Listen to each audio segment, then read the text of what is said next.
A paz do Senhor, irmãos. A paz e queridos. Hoje é um domingo espetacular, um domingo especial. Eu decidi gravar este vídeo acerca de muita coisa boa, coisa que algumas pessoas podem gostar, algumas não vão gostar, e algumas pessoas gostam de ouvir, algumas pessoas não gostam de ouvir. Quero falar de um tema que muitas pessoas criticam e é um tema muito especial. Quero falar sobre dízimo nas igrejas, dízimos e ofertas. De princípio, antes de mais delongas, permitam que eu peça a misericórdia de Deus para que aquilo que eu for a falar daqui venha do Altíssimo Deus. Ora, Pai, em nome de Jesus, graças te dou, honra te dou, glória te dou nesta tarde. Que o Senhor abençoe esta live, este vídeo, que as pessoas que forem escutar e assistir sejam tocadas pela presença do Espírito Santo. Pai, de tudo quanto eu falo neste lugar, que não venha da tua parte, Pai, repreende em nome de Jesus, somente permita que a presença do Espírito Santo acompanhe tudo quanto eu for a falar neste lugar, para todo o sempre, em nome de Jesus. Amém. Bom, irmãos, acabei dizendo que eu quero falar sobre dízimos e ofertas. É um tema muito especial que a maioria das pessoas gostam de ouvir, algumas pessoas não gostam de ouvir. E antes de eu começar, eu sugeria de primeiro ler uma passagem bíblica que muitas igrejas evangélicas, as pessoas leem para sustentar o momento de ofertas e dízimos. Eu tenho aqui minha Bíblia, trouxe aqui minha Bíblia. Vocês podem ver aí, isso aqui é uma Bíblia. Senão vão falar que eu estou a inventar coisas. Estamos em Malaquias. Eu quero ler o versículo número 10 do capítulo de número 3. Diz assim: trazei todos os dízimos à casa do tesouro, para que haja mantimento na minha casa, e depois fazer prova de mim, diz o Senhor dos Exércitos, se eu não vos abrir as janelas do céu e não derramar sobre vós uma bênção, tal que dela vos advenha a maior abastança, ou abastança, por aí. Esta é a palavra do Senhor. Esta passagem que eu acabei lendo é uma passagem que sustenta muitas cerimônias de oferta. As pessoas, antes de dar os seus dízimos, abrem este versículo e leem para que os seus fiéis consigam dar alguma coisa na casa de Deus, alegando que o Senhor Deus abrirá sobre nós as portas dos céus e derramará as suas bênçãos. Irmãos, eu tenho um conselho muito importante para irmãos que são homens de Deus, que abrem ministérios grandes que se chamam igrejas. As pessoas ultimamente estão a fugir das igrejas. Muitas pessoas não vão aos cultos, alegando que nós estamos a enriquecer os pastores. Há um problema que os pastores vocês têm na área desta oferta aqui. Os fiéis agora não vão nas igrejas, a maioria não porque não querem ouvir a palavra de Deus, mas têm medo esse momento aqui. Porque passam muitos anos vocês a dizerem que prove ao vosso Deus, verem se Ele não vai derramar as bênçãos sobre vocês. E as pessoas, ouvindo esta palavra, dão, mas nada acontece. Eu queria dizer o seguinte: alguma coisa que não está a bater bem nesta área. Porque, pelo que eu saiba, há um problema, há um pouco de intransparência nesta área, onde é que vai estes dinheiros que são depositados dentro das igrejas. Atualmente, quando nós saímos a evangelizar na rua, as pessoas que nós nos deparamos com elas, o que é que elas dizem? Estão a sustentar a casa deles. Se esse está a evangelizar, não é para o reino dos céus. Esse está a evangelizar para aumentar o dinheiro na igreja deles. Já ultimamente, você falar de uma pessoa que Jesus Cristo te ama, vem à igreja, ele fica com medo que lá não é só eu ir orar. Vai ouvir falar de ofertas. E as pessoas que permanecem lá, algumas pessoas se questionam, mas para onde é que vai aquele nosso dinheiro? Sim, sabemos que nas igrejas tem muitas faltas. Compra-se aparelhos, compra-se lâmpadas, compra-se cimento para a reconstrução das mesmas igrejas, mas há uma intransparência do jeito como é que os nossos dirigentes eles gerem esses valores aqui. Os fiéis eles já depositam, mas sempre quando há um evento para decorrer, contribuem também. Já passam anos que os fiéis estão dando, mas ainda o dinheiro não voltou. E pelo contrário, os mesmos pastores é que saem abençoados. Por que é que o próprio pai é que sai abençoado enquanto os seus filhos estão ficando sempre pobres? Será que o versículo está a dizer, ofereçam ou dão dízimos para que o vosso pastor seja abençoado? Será que a bênção está para cair para a única pessoa? Então, o que é que os fiéis pensam? Pensam que não, quando nós damos, ele recolhe e compra com ele sua roupa, compra com ele suas motorizadas, seus carros, compra com ele algumas coisas para uso pessoal. Então, isso pode sair na mente de algumas pessoas por causa de não saberem, na verdade, onde equiparar os valores. Até existem outras denominações que pegam aqueles valores e enviam. Eu não sei se Deus tem conta, talvez enviam para Deus. Isso então não é da minha parte.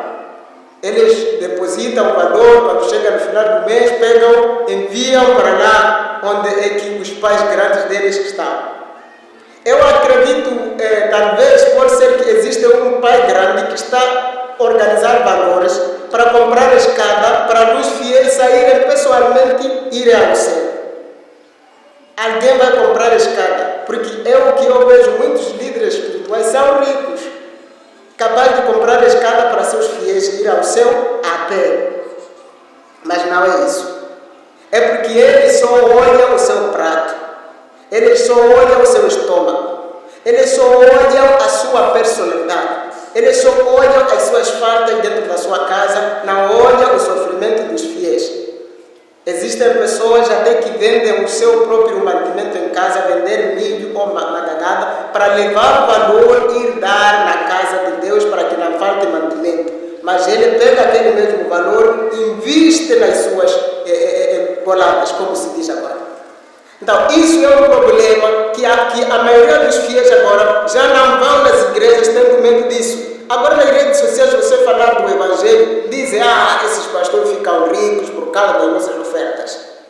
Mas isso, o problema não é as pessoas, o problema são os líderes que não sabem gerir os valores a fim de que os fiéis não tenham uma dúvida de onde é que vai o valor. Porque antigamente até se fazia festas nas igrejas, pelo menos no final do mês, fazer uma festa grande, para os fiéis verem que aquele nosso dinheiro que nós damos aqui, hoje vamos comer. Comprar ali um animal, comprar ali um saco de arroz, de farinha, comprar ali uma lavamão de prepiro, fazer uma festa grande, os fiéis comerem, entenderem que aquele nosso dinheiro que nós damos, hoje comemos.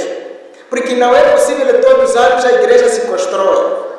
Então a igreja deve de Matão Pentão se constrói todos os anos. Cada ano que vem é para dinheiro que vem para se construir com a igreja. Porque antigamente levava-se os mesmos dízimos para ajudar com ele pessoas órfãs, ajudar com ele pessoas nos hospitais. Tem pessoas que estão a morrer por falta de medicação, não tem condições de viajar para colar porque não tem dinheiro suficiente para circularem, encontrarem melhor medicação, mas estão morrendo por falta de condições. Mas nós, como cristãos, a nossa obrigação é de levar aqueles dinheiros pequenos que nós arrecadamos nas igrejas, ajudar essas pessoas. Deus não recebe o dinheiro pessoalmente. Deus não recebe o dinheiro quando nós compramos nossos fatos. Deus não recebe o dinheiro quando nós compramos com ele combustível e colocamos no nosso carro. Deus não recebe o dinheiro nessa área. Deus recebe quando nós damos aqueles alejados que andam por aí pedindo esmola. Deus recebe o dinheiro quando se dá àqueles órfãos, quando se ajuda as viúvas, os viúvos, aquelas pessoas que necessitam. É desse jeito que Deus recebe o nosso dinheiro. Deus nunca vai descer do céu, trazer sua conta bancária e depositar aqui o valor para mim. A palavra fala Deus ele me lembrará de que aquilo que vocês fizeram aos meus pequenininhos, fui eu, vocês fizeram para mim. Aqueles que vocês deram água de beber, vocês estavam dando a mim. E aqueles que vocês proibiram água de beber, estavam a proibir para mim. Então, vocês, como líderes religiosos, precisam se organizar, trazer uma transparência para que os vossos fiéis não fujam das vossas igrejas. Agora dizem que igrejas são empresas. As pessoas falam assim mesmo. Por quê? Porque vê a organização vossa. Vocês vêem na igreja bem organizados, com aqueles fatos caros. Aonde é que você busca o dinheiro que os fiéis não conseguem chegar até ele? Então, precisam trazer uma transparência nessa gerência dos valores para que não percamos a pregar a palavra antes do tempo. Porque o tempo ainda não chegou, ainda Jesus Cristo não veio. Mas algumas pessoas agora, você falar dele de Cristo, dizem: esse está evangelizado porque quer meu dinheiro, quer meu bolso, quer meus valores, quer alguma coisa de mim, para a casa dele, para a igreja dele, para o pastor dele. Esse problema que está a sustentar somos nós, líderes religiosos, que não conseguimos organizar as finanças quando caem. Os fiéis não sabem, na verdade, onde é que caem as finanças. 5, 6, 7 anos dando oferta, mas nada acontece. Ainda continua cultuando na mangueira. Onde é que o valor vai? Continua cultuando-se a igreja. Onde é que o dinheiro vai? Então, o problema agora é o dinheiro. Em todo o canto só fala-se de dinheiro. Então, vós, pastores, precisam preparar bem a gerência dos valores. Que os vossos fiéis consigam entender que o nosso dinheiro, nós compramos com ele prepiro e comemos. Agora, dizer que tem uma forma de levar o valor e enviar para o próprio Deus receber, ainda isso aí não revelaram. Algumas pessoas não sabem se Deus recebe valores pessoalmente ou não precisa se passar na mão do homem de Deus. Eu agora fico indignado quando as pessoas comentam, quando um pastor prega nas redes sociais, falam: esse ficou bonito, é porque ele leva dinheiro de pessoas. A riqueza dele é porque leva dinheiro de pessoas. Então vocês não podem estar a serem falados mal por causa de uma coisa que vocês mesmos sabem. Então, a bênção de uma pessoa tem que ser compartilhada a todos.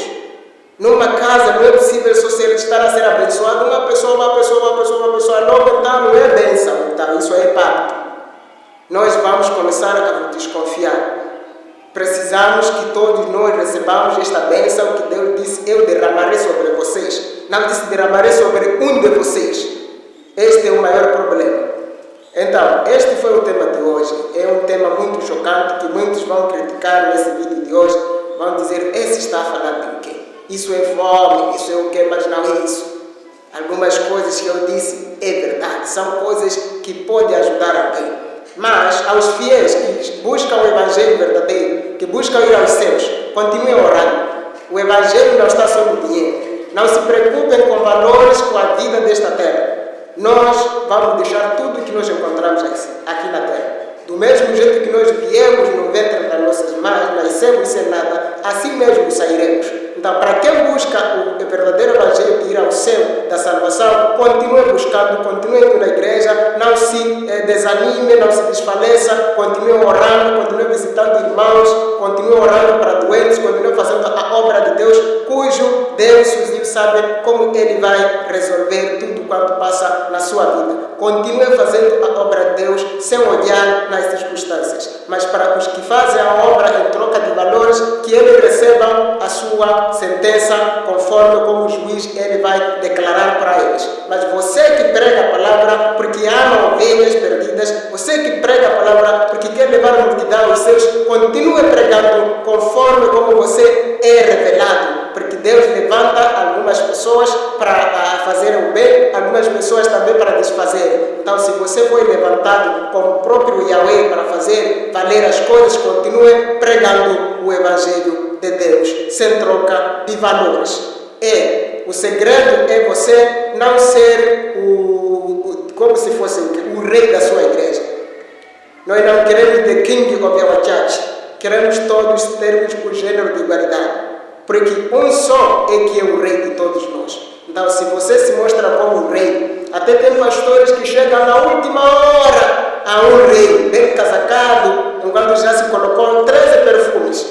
é para ser visto, o velho chegou. Então, esse espírito aí não vem de Deus. Melhor é começar a se humilhar como alguém que recebeu de Deus a humildade, porque Jesus Cristo, Ele é humilde, Ele nos ensinou a sermos humildes. Aonde que se encontram os pecadores que se espelharam no João Batista? Aonde que se encontram os homens que se fizeram como João Batista, que pregava a palavra de Deus no deserto? Porque as pessoas de agora, você convidar um pastor para pregar a palavra no campo, não há de ir. Então, onde é que vocês deixaram aquele espírito de João Batista que pregava a palavra de Deus no deserto de Canaã, no deserto da Judeia? Ele pregava a palavra dizendo: arrependai-vos, pois é chegado o reino dos céus. E ele se alimentava de gafanhoto e mel silvestre. Então, as pessoas de agora querem encontrar coisas boas, querem encontrar sofás, querem encontrar tudo organizado. Aonde é que deixaram o espírito de João Batista? Esta geração de pregadores, até tem pregadores que cortam punk, tem pregadores que lisam o cabelo, que fazem descaída indo pregar. E sabe, João Batista, ele usava pele de um animal, mas isso que vocês fazem, pregadores modernos, aonde é que aprenderam? Essa vossa Bíblia talvez seja a Bíblia moderna, que vos ensina a cortarem punk e a irem pregar, que vos ensina a fazer descaída a irem pregar, que vos ensina até mulheres a usarem calças a irem pregar, até pintarem cabelo com bandeja a irem pregar. Esse espírito não é de João Batista. Talvez seja o espírito que vocês arrecadaram onde que vocês conhecem seus filhos. Então, continuem fazendo a obra de Deus como deve ser. Não façam as coisas contrárias. Os fiéis estão a fugir, pessoas estão a fugir, estão a sentar em casa. Estão a sentar, muitas pessoas estão a perder fé, moral. Continuem fazendo boas coisas como vinham fazendo, para que as pessoas não durmam em casa a terem medo de vocês cobrarem dinheiro deles. Irmãos, esta era a mensagem de hoje. Espero que vocês tenham gostado. Até a próxima vez, se Deus queira. E se eu morrer, vamos nos encontrar lá nos céus. Amém.